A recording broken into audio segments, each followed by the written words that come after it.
Fala pessoal, tudo bem? Começando mais um Papuzine e essa aqui é a lista de melhores quadrinhos nacionais de 2018. Eu resolvi esse ano também fazer uma lista de nacionais, para poder falar, né, citar alguns dos quadrinhos nacionais aí que eu achei mais legais, já que a concorrência geral era muito grande, não incluí relançamentos aqui na lista de nacionais, beleza? Foram apenas materiais inéditos. Aqui no Papuzine eu comento o ano todo sobre quadrinhos, então a maioria dos materiais que eu vou citar aqui eu já falei. Se eu ainda não falei, provavelmente vou falar muito em breve, ou comentei em resenha, ou então fiz entrevistas, que é o tipo de conteúdo que eu mais gosto de fazer aqui no canal, beleza? Então é isso, comenta aqui embaixo, compartilha esse vídeo se tu curtir, e bora lá, solta a vinheta.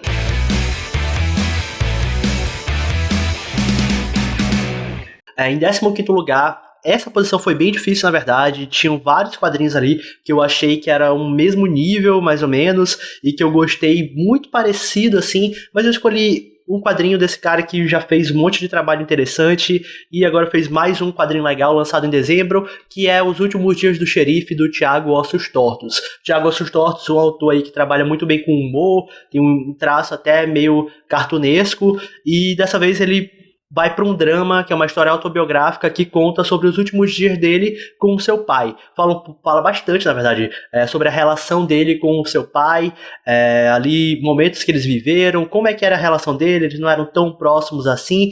Enfim, ele se abre realmente para mostrar como é que era essa relação, e é um quadrinho eu achei muito emocionante, bem interessante ali a maneira como o Thiago conseguiu contar momentos-chave pra gente, para que a gente pudesse entender como é que era essa dinâmica entre os dois. E é um quadrinho também que ele brinca ali um pouco com a questão do faroeste, né, até no título e tal, com filmes de faroeste, com a temática de cowboys e tal. Em alguns momentos da história, os personagens lá, ele mesmo, o Thiago, o pai e outros membros da família estão vestidos com roupas de cowboy, roupas de faroeste e tal, pelo fato de que o pai dele gostava muito desse gênero de filme, e era algo que eles tinham em comum. Enfim, tem essa brincadeira, é uma história muito, muito interessante, que eu pretendo comentar um pouco mais pra frente em um outro vídeo. Então, em 15º lugar, eu resolvi colocar Os Últimos Dias do Xerife, de Thiago Ossos Tortos. Em 14º lugar, eu coloco um quadrinho de humor, que é de um autor que pra mim é um dos caras mais engraçados do quadrinho brasileiro atualmente, e que ele é autor de 2 quadrinhos que eu me arrependo profundamente de ter falado mal aqui no canal. Eu não entendi por que eu fiz isso na época, talvez eu não tinha sacado qual era a pegada do quadrinho, não sei. Eu sei que eu mudei totalmente a minha opinião sobre esses quadrinhos, que no caso estou falando do Ulcera Vortex, que eu acho engraçadíssimo hoje em dia, e que na época eu acho que eu não me lembro muito bem, mas eu falei mal, assim, eu não tinha gostado tanto. Pelo menos eu posso ter certeza que eu não tinha gostado tanto na época e quando eu gravei o vídeo. Mas enfim, eu tô falando de Incontinência Tripária, o novo quadrinho, mais recente quadrinho do Vitor Bello, né, que é um lançamento da Ugra, da coleção Gritos. Pra mim, o grito mais legal do ano passado, assim, se bem que a concorrência foi muito alta, né, teve o da Aline, teve o do Crumbin, mas enfim, eu acho que se eu fosse escolher um do ano passado, seria o Incontinência Tripária do Vitor Bello. Mais uma vez no estilo do Vitor Bello, com o desenho bem característico dele, uma pegada mais podreira, assim, e com os diálogos surreais de tão engraçado, que eu acho que esse é o grande trunfo aí do Vitor Bello. Ele faz diálogos muito, muito, muito engraçados, e no caso do Incontinência Tripária, né, a gente é apresentado ao... como é que é o nome do cara? Garfunkel? Esqueci aqui. Simão Garfunkel. A gente é apresentado esse personagem, Simão Garfunkel, que ele é demitido depois de fazer um joinha irônico pro chefe dele. Enfim, não dá nem pra explicar direito qual é a do quadrinho, mas é isso, ele é demitido e ele fica muito triste, né? E ele, além de tudo, ele ainda sofre de incontinência tripária. E ele chega a tentar pensar em suicídio, mas depois ele vê que ainda tem motivos para estar vivo. Enfim, é um quadrinho divertido pra caramba, bem engraçado. Tem um personagem também já marcante, que é o Larry Kotoko, que se você ler, você vai ficar com esse personagem na memória por muito tempo, tenho certeza. Enfim, gibi curtinho, divertido pra caramba, que pra mim merece estar aqui em 14º lugar nessa lista. Bora lá, em 13º lugar eu coloco uma Graphic MSP, que foi a Jeremias Pele, né, lançado também em 2018, do Rafael Calça e do Jefferson Costa. Um material que foi extremamente importante por falar sobre racismo através de um produto da Maurício de Souza Produções, ou seja, que tem um alcance gigantesco, e claro, também é um quadrinho que eu considerei um quadrinho bom. Eu fiz uma entrevista, inclusive, com os dois, que eu vou deixar aqui embaixo o link. Enfim, é um quadrinho do Jeremias, que é um personagem que praticamente não tinha sido trabalhado pela Turma da Mônica. É até complicado falar que ele era coadjuvante, porque, enfim, ele não teve destaque quase em nenhum momento, assim, ele praticamente não aparecia. E o Jefferson Costa e o Rafael Calça, eles tiveram essa missão, né, de construir ali um universo para esse personagem, dar personalidade pro Jeremias, né. A única coisa ali do canon, digamos assim, desse personagem era que ele tinha ganhado uma boina de presente do avô. E aí foi desenvolvido a personalidade realmente do Jeremias, e a história, como eu já disse, ela fala sobre racismo, tanto o racismo velado em situações, por exemplo, como a que o Jeremias passa com a professora dele, que enfim, acho que não precisa contar aqui, como também o racismo mais escancarado, assim, né, como o bullying que o Jeremias sofre da escola, de um colega de turma e tal. E é um quadrinho bem interessante por trabalhar esse tema, por trabalhar também a família do Jeremias, tendo que falar com ele sobre racismo. É algo que eu achei acho que é o destaque, na verdade, pra mim, do quadrinho. Eu achei muito interessante essa forma, como a mãe se sente, como o pai se sente, como cada um reage. A arte do Jefferson Costa tá belíssima aqui nesse quadrinho, a narrativa gráfica, tudo mais, o design do personagem, né? Tanto do Jeremias quanto dos pais do Jeremias dizem muito sobre os personagens antes mesmo de você saber qualquer coisa. Então é um quadrinho que eu achei bem interessante, sem dúvida nenhuma o melhor da linha Graphic MSP do ano passado, né? Sem dúvida nenhuma não, né? Na minha opinião, o melhor da Graphic MSP do ano passado, e tá em 13º lugar aqui na minha lista. Bora lá, em 12º lugar eu coloco aqui na minha lista Raul, do Alexandre de Maio, Jornalismo em Quadrinhos, um quadrinho que fala sobre a história de um cara que ele vive aplicando golpes de cartão de crédito. Por isso esse nome Raul, que é um termo utilizado para criminosos que praticam, né, esses tipos de golpe. Raul conta a história do Rafa, né, que é um nome fictício que o Alexandre de Maio deu para ele. O Alexandre de Maio se encontrou com o Rafa em um lugar aqui em São Paulo, fez uma entrevista bem longa com ele, já se conheciam e tal. O Rafa, ele nasceu na Baixada do Glicério, aqui em São Paulo, desde cedo sofreu com pobreza e tal, e ele se revoltava com o fato de não poder ter aquilo que ele queria, e a escolha dele na vida foi ir pro mundo do crime.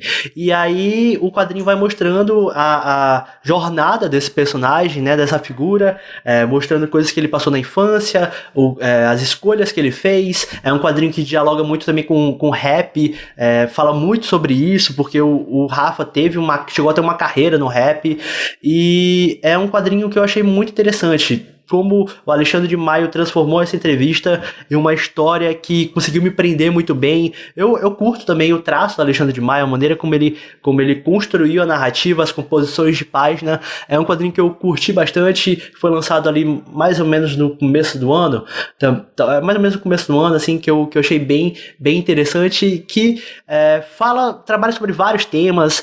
Eu fiz uma entrevista também com o Alexandre de Maio, que vai estar aqui embaixo, chega a falar também do sistema carcerário brasileiro, fala sobre violência, sobre pobreza, enfim, trabalha sobre vários assuntos através da história do Rafa, chega a mostrar algumas questões desses golpes de cartão de crédito. É um quadrinho que eu fiquei bem instigado a ler, gostei, fiz uma entrevista bem legal com o Alexandre, e tá em 12º lugar aqui na minha lista. Bora lá pro 11º lugar. Então, em eventos de quadrinho, tem uma coisa que acontece muito, que são capas que chamam a atenção demais, porque, assim, eventos de quadrinho é isso, né? Você olha uma capa, geralmente uma capa, ou então você tem uma ideia ali da sinopse do quadrinho, e aí você vai lá e aposta e compra o quadrinho. E acontece muito de você apostar num quadrinho que no final você lê e não é tão legal assim. Mas nesse caso aqui era uma das capas mais legais do FIC, e que eu li e que eu gostei muito, que é Raiz, do Dudu Torres, lançamento independente que aconteceu lá no FIC, né? Conta a história de uma criança, né, que ela tá precisando ela é obrigada, né, a lidar com a morte, a perceber que nada dura pra sempre.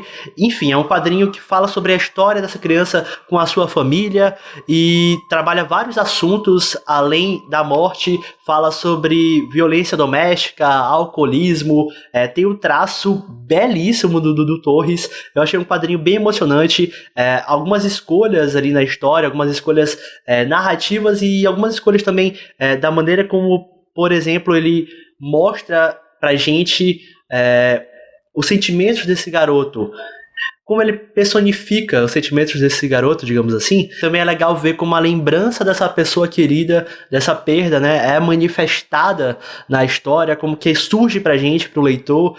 Enfim, é um quadrinho que mistura ali até um pouco de fantasia no meio. Não sei se fantasia exatamente, mas enfim, é um quadrinho que eu achei bem legal mesmo. O destaque do FIC, na minha opinião, um dos destaques do FIC, e o traço, o desenho do Dudu Torres, eu achei fantástico. Eu confesso que eu não conheci o trabalho dele. Enfim, curti demais e tá aqui na 11ª posição. Em 10º lugar, o quadrinho que eu coloco aqui é mais o destaque do FIC, né?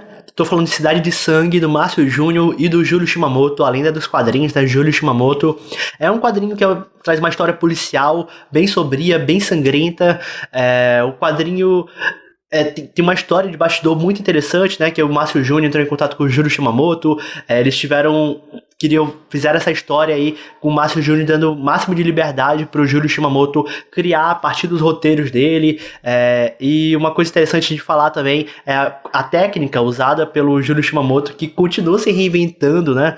Que ele fez esse quadrinho com ferro de solda, desenhando com ferro de solda. Eu não sei exatamente explicar muito bem, mas o quadrinho ele traz todo um bastidor da produção, que é bem interessante. A história conta sobre o Carlão, que é um jornalista, que ele cobre ali vários crimes de Goiânia, os crimes mais sangrentos de Goiânia, até que certo dia chega uma outra funcionária lá pro jornal, que é a Paulinha, e o chefe deles coloca os dois para trabalhar juntos, e logo de cara os dois acabam tendo ali alguma relação.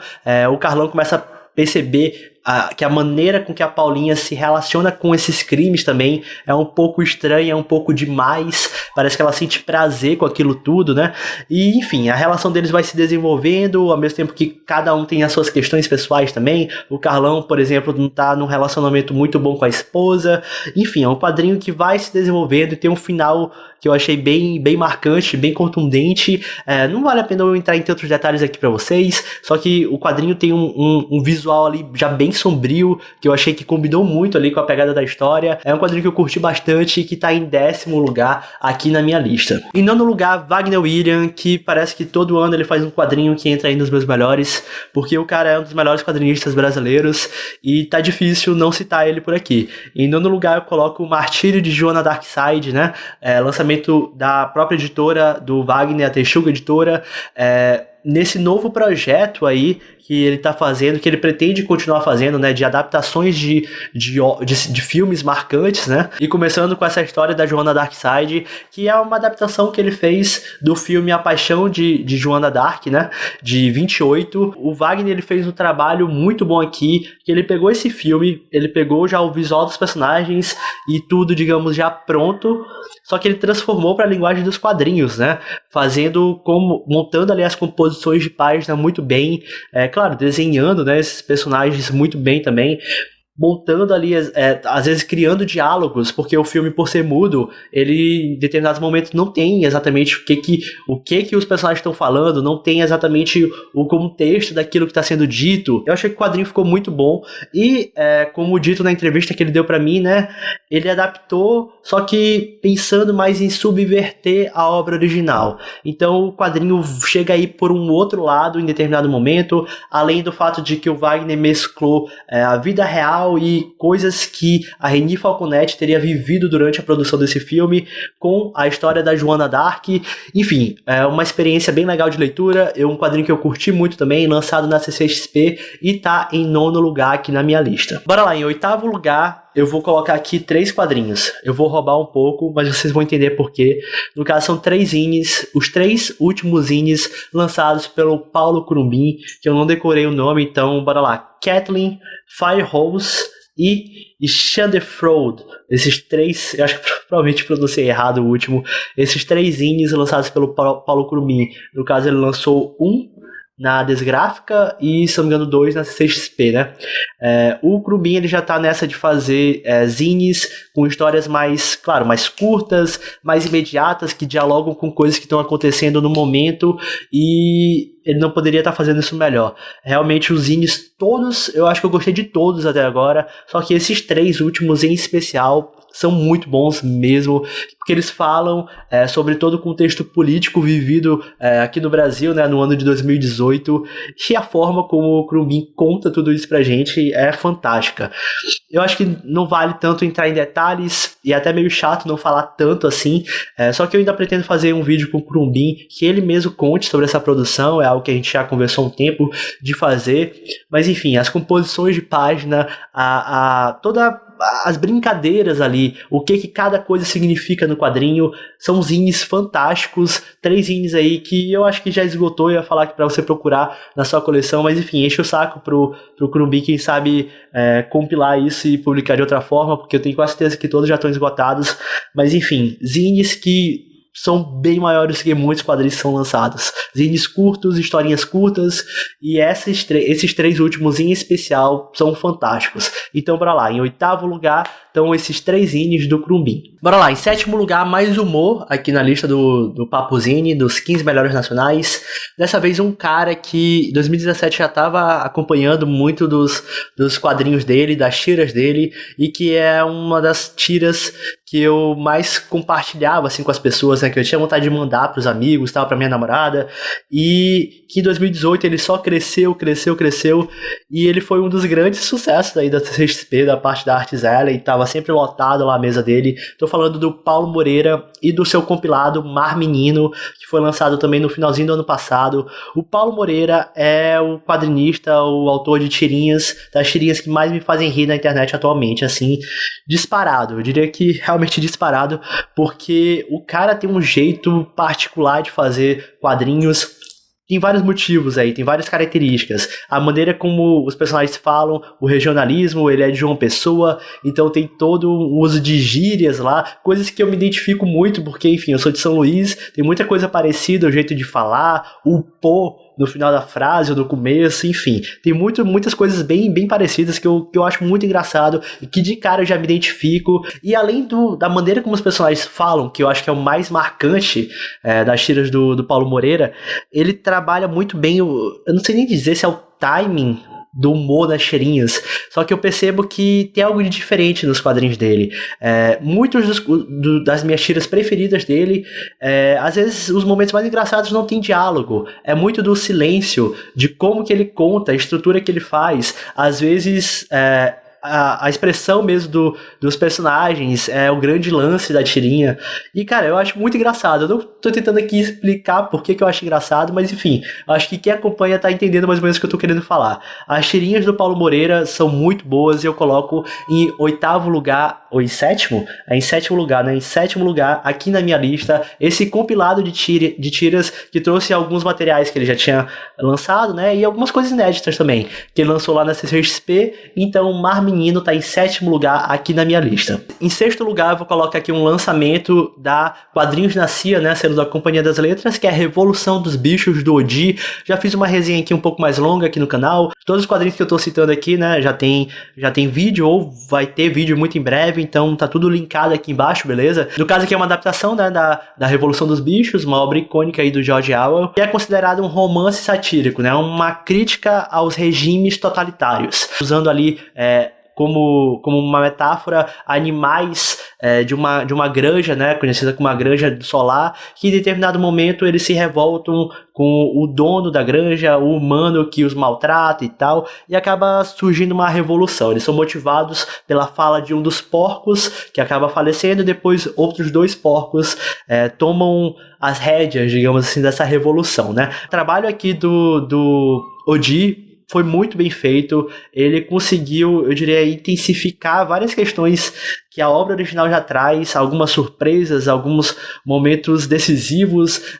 Ele faz todo o desenho em tinta acrílica, que dá um tom bem diferente, assim, bem fora do comum do que a gente está acostumado em quadrinhos. Eu achei o trabalho realmente muito bonito, cada desenho é mais bonito que o outro, a narrativa foi muito bem contada, a maneira como ele enxugou a obra. Eu li o livro muito recentemente, justamente para ler a adaptação, então eu achei que ele realmente conseguiu sintetizar muito bem aquilo que que a história conta.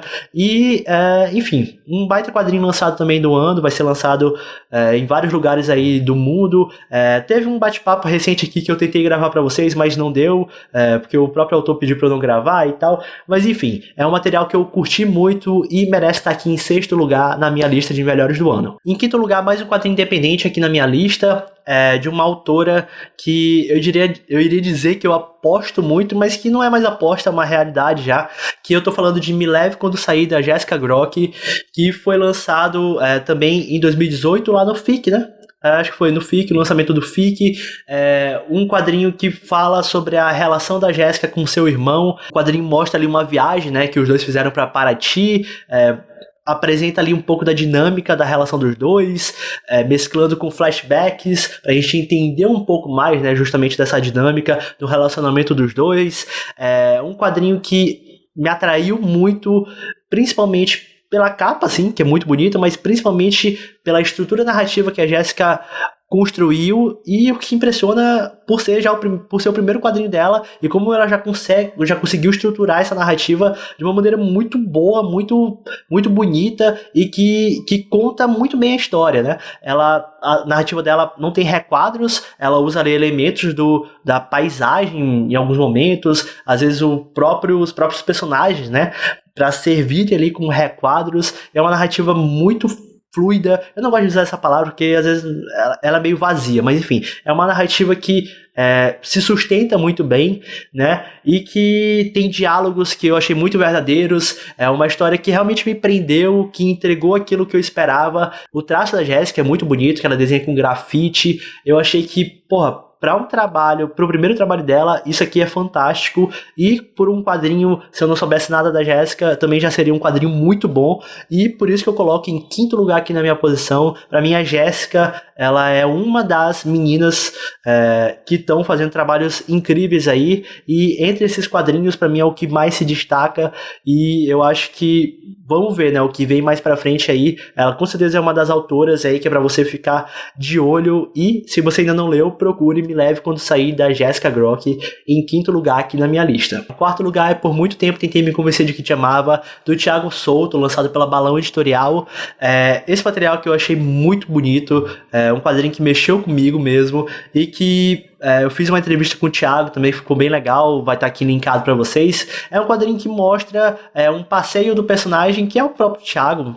Não sei que eu esteja viajando completamente, mas é o Thiago Souto passeando ali pela Avenida Paulista, né? Pela Avenida Paulista fechada dia de domingo, né? Aqui em São Paulo, dia de domingo, a Paulista fica fechada para carros e é invadida por pedestres, artistas, ciclistas, skatistas, enfim, o povo toma ali aquela avenida para si e vira um dos pontos de lazer mais importantes de São Paulo, né, no final de semana. E tem muita coisa acontecendo ao mesmo tempo, música, arte na rua, comida, pessoas andando de bicicleta, andando de skate, passeando com cachorro, enfim, tudo acontecendo ao mesmo tempo. É uma experiência fantástica estar na Paulista. E o Thiago, ele trouxe isso para o quadrinho, mostrando muito bem, fazendo com que o leitor tenha parte dessa experiência no quadrinho. É um quadrinho, como eu disse também no outro vídeo, que reflete um pouco ali da relação de amor e ódio que o autor tem com a cidade de São Paulo, porque meio que a Avenida Paulista é como se fosse um resumo do que é São Paulo, né? Ao mesmo tempo que tem muita diversidade, também tem muita desigualdade. Então, chega a trabalhar ali esses temas, né? Mas o que eu mais gostei desse quadrinho é a narrativa que o Thiago Souto traz para a história, né? Ele não usa requadros também, então os elementos ali da Avenida Paulista, né? Os elementos estão todos espalhados na página de uma maneira fantástica, que eu, enfim, achei muito bonito. O traço do Thiago é muito bonito. Mais uma vez, ele trabalha, assim como o Microcosmos, né? Um dos seus quadrinhos anteriores, ele trabalha muito com magenta. Aqui é basicamente preto e magenta. Enfim, eu achei um quadrinho muito bonito. Pra mim, um dos grandes destaques aí, um baita acerto da Balão trazer esse quadrinho aí, publicar esse material. Então, em 4º lugar, por muito tempo, tentei me convencer de que te amava. Em 3º lugar, coloco aqui na minha lista a adaptação de O Idiota, a obra do Dostoiévski, por André Diniz, né? Um lançamento também da Quadrinhos na CIA, selo da Companhia das Letras. Uma obra extremamente verborrágica, de 600 e poucas páginas, que foi adaptado pelo André Diniz em um quadrinho praticamente mudo, de 400 e pouquinhas páginas, eu acho, ou 400 páginas, e é fantástico como ele conseguiu fazer isso, né? O quadrinho fala sobre o Mishkin, que é um jovem bem inocente, que acaba sendo, essa inocência dele acaba sendo chocada ali com a sociedade cruel, com a sociedade com a realidade cruel, né? E ele às vezes não sabe lidar muito bem com essas situações, ele sofre de epilepsia e ele passou um bom tempo num sanatório, ele volta depois para a Rússia e ele acaba ali conhecendo o último membro, né, que é uma mulher, o último membro da sua família, e o quadrinho fala muito sobre a relação ali desses personagens, né? Só que eu não vou entrar em detalhes, eu fiz aqui uma entrevista com o André, que você pode ver um pouco mais, mas o que tem de mais fantástico nesse quadrinho é justamente a adaptação, como que ele conseguiu transformar essa história em praticamente um quadrinho mudo, né? O André, um dos trunfos desse quadrinho é justamente as expressões dos personagens, como que a gente consegue entender tudo muito bem, os sentimentos através das expressões desses personagens. A narrativa gráfica do André tá fantástica, como sempre, né? O André é um dos melhores quadrinistas brasileiros, tudo que ele lança é bom, e ele tá numa sequência, assim, né, de lançamentos aqui no Brasil, é incrível, e já tem até um lançamento lá de Portugal, né, o Malditos Amigos, que eu cheguei a falar aqui, que em breve deve chegar aqui do Brasil também, e é um gibizaço. Eu não entrei em tantos detalhes sobre a história em si, mas o quadrinho tá nessa posição, na minha opinião, né? Eu escolhi colocar em terceiro lugar justamente pelo André ter conseguido fazer essa adaptação e ter colocado a sua marca num clássico. É algo fantástico e ele tem todos os méritos disso. E em terceiro lugar tá aqui na minha lista O Idiota, por André Diniz. Em segundo lugar, coloco aqui na minha lista Eles Estão Por Aí, do Greg Stella e da Bianca Pinheiro, um lançamento da Todavia. É um gibi também que me surpreendeu totalmente. Claro, eu sempre espero, né, os lançamentos da Bianca, fico sempre com a expectativa alta, mas surpreende por vários motivos. Por ser um quadrinho totalmente fora do que eu imaginava que seria, e também pelo fato de a Bianca, né, que a gente sempre fala que ela surpreende com o traço dela, né? A cada trabalho ela traz um traço diferente que você fica impressionado, porque são todos os traços dela me chamam a atenção, todos eu acabo curtindo, mas é bacana, né, como ela adapta o seu traço ao tipo de história, aquilo que a história tá pedindo. E aqui a gente tem esse universo aberto, né, esse mundo aberto com essas criaturas esquisitas que dialogam entre si, estão ali buscando entender o sentido dela, o sentido da vida, o objetivo delas nesse mundo. E é um quadrinho que traz tanto diálogos sobre coisas mais simples da vida, sobre conversas como se fossem conversas de bar entre essas criaturinhas, sobre várias questões banais, né, da vida, até algumas conversas, até alguns diálogos mais profundos, né? É um quadrinho que tem um quê ali de existencialismo, porque também fala muito sobre fé. Essas criaturas não sabem o que elas estão fazendo no mundo que elas estão procurando saber qual é a função delas nesse mundo, e então é um quadrinho que ao mesmo tempo que me fez rir, em outros momentos me fez pensar sobre questões mais profundas. Então é um gibi que eu achei um gibizaço, me impressionou muito, e eu acho que merece muito estar aqui no meu top 3 e tá em segundo lugar. Eles Estão Por Aí, da Bianca Pinheiro. Eu fiz uma resenha um pouquinho maior, porque é um quadrinho difícil de se falar sobre, na verdade. Mas eu fiz uma resenha um pouquinho maior, vai estar o link aqui embaixo. Então, Eles Estão Por Aí em segundo lugar. Bora lá, em primeiro lugar, eu vou colocar mais um zine aqui na minha lista. Eu vou colocar em primeiro lugar na minha lista de melhores quadrinhos nacionais de 2018, No Haoli 8, o oitavo volume dessa coleção de zines do Diego Gerlach, gibi que eu achei fantástico. Nem é o meu favorito entre os zines do Gerlach, mas foi um gibi fantástico e que, na minha opinião, ultrapassou todos os outros, né? No meu gosto pessoal. Não é tão interessante entrar em detalhes sobre esse quadrinho, porque eu acho que a experiência de leitura é algo que eu não devo tirar de vocês. Caso se interessem, procurem esse material. É uma história que se passa em poucos segundos, mas o Gerlach, ele estica esse tempo em várias páginas.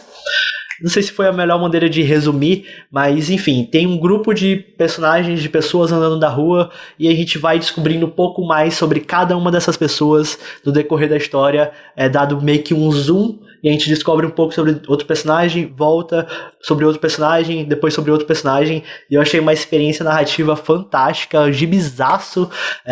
Como eu disse, não é nem o meu preferido entre os zines do Gerlach, então se você não conhece o trabalho dele, procura aí. Eu fiz também uma entrevista bem longa com ele, que vai estar aqui linkada aqui embaixo. Então pra mim, No Hall 8 é o melhor quadrinho nacional de 2018. Foi um ano bem interessante pro quadrinho nacional.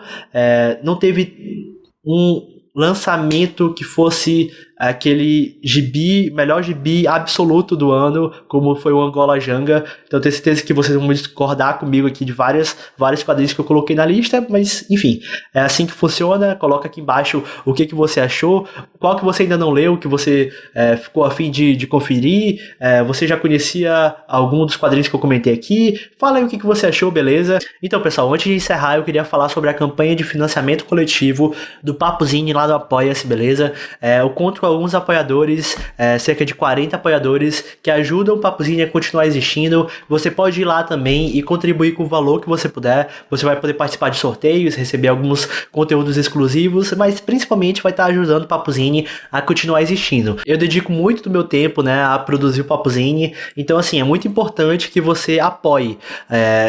É uma das maneiras de você me ajudar, né? Você também pode compartilhar, divulgar, mas assim, financeiramente é essa maneira que eu tenho de sustentar a produção do Papuzine. Então, para 2019 ser um ano em que eu continue produzindo bastante, é muito importante, é essencial que a campanha de financiamento lá do Papuzine aumente um pouco mais. Tem até algumas metas, por exemplo, de mais produções de HQs e negócios e perfil quadrinístico, né? Que são 2 quadros muito legais aqui do canal. Então é isso, pessoal. Os links estão aqui embaixo, tanto para a campanha quanto para as redes sociais do Papuzine. Eu espero que vocês tenham gostado desse vídeo. Valeu e até a próxima.